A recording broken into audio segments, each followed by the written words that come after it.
If Tito Mboweni had a sense of humour, he would have postponed the medium-term budget policy statement to Thursday, the 31st of October, Halloween. There were no treats. It was just trick after trick after trick. It was a grim medium-term budget policy statement, pointing out some horrendous home truths to South Africa. On this edition of Taking Stock, we're talking to Nazmeera Moola from Investec Asset Management, and from the Old Mutual Investment Group, we've got economist Johann Els joining us. How bad is it, Nazmeera? Is it Halloween all fall down scenario? It's pretty bad at this point in time, principally because there's a lack of decision making in government. So the economy's bad, the economy's weak, but it's manageable if government was prepared to make some decisions, and there's just no sign of that happening, Bruce. We were told in February that Eskom was going to be broken up. We were told a whole bunch of things that this would happen. We were told it in the budget, we were told it in the State of the Nation address, and we are 7 months down the line, and we seem no closer to the resolution that Nazmeera seeks, Johann. No, it's so excruciatingly slow. The markets wanted something far quicker and far more decisive. Yes, it's fantastic he sketched out all the problems, but that's well known. We know those problems. Mugabe did that. For all of his failures and natty dress sense, he did that 2 years ago. He gave us the first annus horribilis. Exactly, but now the economy is in such a much weaker position.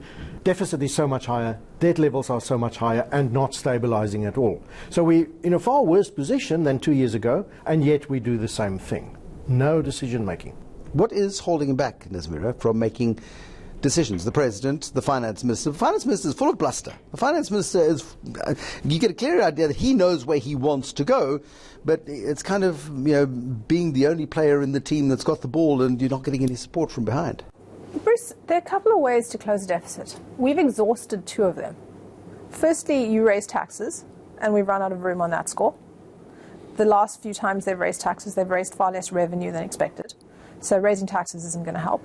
The second is you cut discretionary spending, you cut goods and services, and we've pretty much cut that to the bone. I mean, there's stories of government departments that stopped paying bills in January, waiting for the beginning of the new financial year in April. They just run out of money after 9 months. The only thing left to do is cut the wage bill. We need to start paying public servants less. 29,000 civil servants, MPs, DGs, heads of state-owned enterprises, earn at least R1 million a year, which in the corporate world may not seem like an awful lot of money, but in inflation terms, it's twice as much as they were being paid 15 years ago. I think that's a problem that needs to be dealt with. I think it's also a little bit of a distraction, because in that 29,000 people will also be all the lawyers, all the accountants we need to employ at SARS right now, all the doctors. We need professional skills in government. Where you've seen the biggest increases are in the middle of the public sector, where there's been no improvement in service delivery. That is the issue. It's not about taking out all of the doctors earning over R1 million, because then the hospitals will collapse. That's not going to work. It's about taking out people not doing very much at all. So either we need below inflation wage increases for the next couple of years, or we need to cut public service. And trade unions already kicking up a fuss. National Union of Metal Workers, I think it is, has been kicking up a fuss today about the breakup of Eskom, which is an essential part of trying to get Eskom into bite-sized chunks and manageable bits. Eskom workers will rebel at the slightest suggestion of a wage freeze or any sort of cutback as well. And although there are twice as many people within Eskom as we need, they're producing less electricity than they were in 2007. It's a moribund, defunct organisation, yet we don't have the political will or the capacity to enforce common sense, Johann. Yeah, as Nazmeera said, it's all about the size of the public sector. It's about the size of the Eskom workforce. And a social compact we need, but we're probably not going to get, so we need the political will from the leaders to say this is what we're going to do and just enforce that. And then we have to sit with the consequences. Surely the unions will be upset, there'll be strikes, etc., but it's now or never. Or I thought yesterday was now or never. But we cannot delay this any longer, unfortunately. And it's the size of the wage bill, but it's also getting economic growth going. And we keep on talking about new economic plans and doing this. And the minister admitted that he thinks only about 30% of the plan will be implemented eventually. But let's start implementing. We had the NDP, which was a fantastic plan. Was never implemented. So it's cutting spending, but it's also getting growth going. We can grow ourselves out of this. projections, I think, Nazmeera, are by 2021, more than 50 cents in every rand that government has is going to go to wages. It's roughly that. And we've got a debt burden that is, I think, the third biggest line item in our budget. We've got education, then I think health, and then debt. I mean, these are crisis issues. The interest payments as a percentage of spending have gone from 8% not that long ago to 12% currently, and projections are that 15% of all government spending will go onto interest in 3 years' time if nothing's done.